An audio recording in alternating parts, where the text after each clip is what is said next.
শক্ত অবস্থানের জন্য আপনারা দেখছেন আমাদের পেট্রোলিংয়ের সংখ্যা বাড়ানো দেওয়া হয়েছে, কেপিআইগুলিতে নিরাপত্তা আরও জোরদার করা হয়েছে। তারপরে যে ধরেন যে এই যে রাস্তাঘাটে এই যে ধরেন যে বাসে আগুন তেল ঠেল রেডি করে এইগুলির বন্ধ করে দেওয়া হয়েছে। প্লাস আইন শৃঙ্খলা বাহিনীগুলি তাদের স্ট্যাটিক ডিউটিগুলো আরও বৃদ্ধি করা হয়েছে। এখন যে সন্ত্রাসীরা যারা বের হয়ে যাচ্ছে তারা অন্য ধরনের কোনো কর্মকাণ্ড হলে তাদের আবার আইনি আয়ত্তে নিয়ে আসার জন্য বলা হয়েছে। হ্যাঁ, এটাই ইসে হয়েছে, একটা প্রকাশ্যে গুলি হয়েছে একটা গতকালকে, এবং কয়েকদিন আগে হয়েছে হলো চিটগংয়ে প্রকাশ্যে গুলি হয়েছে। হ্যাঁ, গতকালকে হয়েছে হলো এই যে কোর্টে না, ওই হসপিটালটার সামনে। হ্যাঁ, এই দুইটা ঘটনায় ঘটছে। মানে যদিও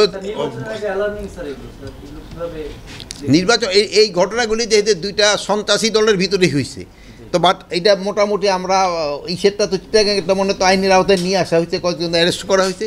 এটার ক্ষেত্রেও আমরা খুব তাড়াতাড়ি তাদের আইনের আওতায় নিয়ে আসতে পারবো।